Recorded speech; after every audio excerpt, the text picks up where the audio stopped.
ত্রিজগতে হয় না মায়ের তুলনা তুলনা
দেখিয়েছি নিজের কর্মেরই দাদায়, এ কথা জানে দেখো সারা বিশ্বময়।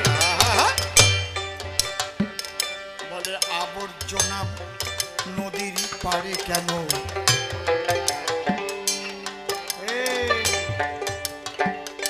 প্রভাস যজ্ঞ করো, বলো বলো বলো তুমি আমার কৃষ্ণ নাটক।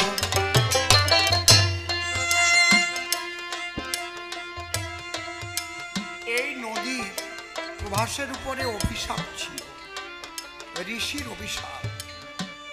প্রভাসের কুলে জনৈক ঋষি বসবাস করত, তার একটি পুত্র ছিল, তার নাম সুচিত্র। 9 বছর বয়সে জলে স্নান করতে গিয়ে তাকে কুমিরে খেয়ে ফেলে।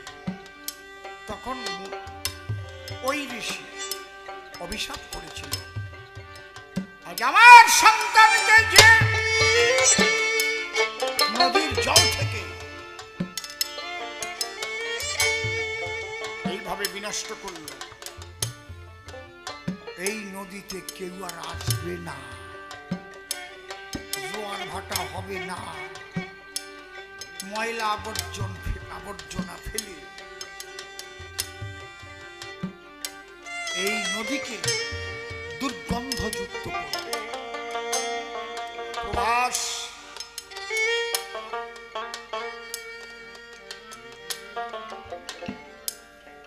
তখন মুনির কাছে বলল, আমার কি অপরাধ? আমার বুকে বিভিন্ন প্রাণী আমাকে আশ্রয় করে বেঁচে থাকে, আমাকে এরকম অভিশাপ দিলে তাহলে শাপান্ত করে দাও।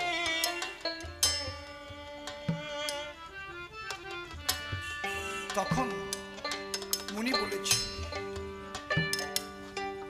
ঠিক আছে, শাপান্ত করে দিচ্ছি।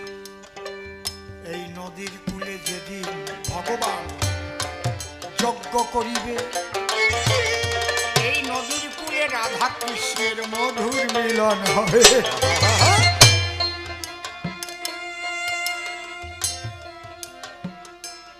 সেদিন থেকে প্রভাস তীর্থ জগতে প্রচার হবে। ডালিমের মতো জল এই প্রভাসের হয়ে যাবে। না রোদে তো আমি জানি, তুমি তো জানো না। এই জন্যে প্রভাসকে উদ্ধার করবার জন্য এসেছি। এই কারণেই এই প্রভাস হবে মহাতীর্থ, বুঝতে পারছেন?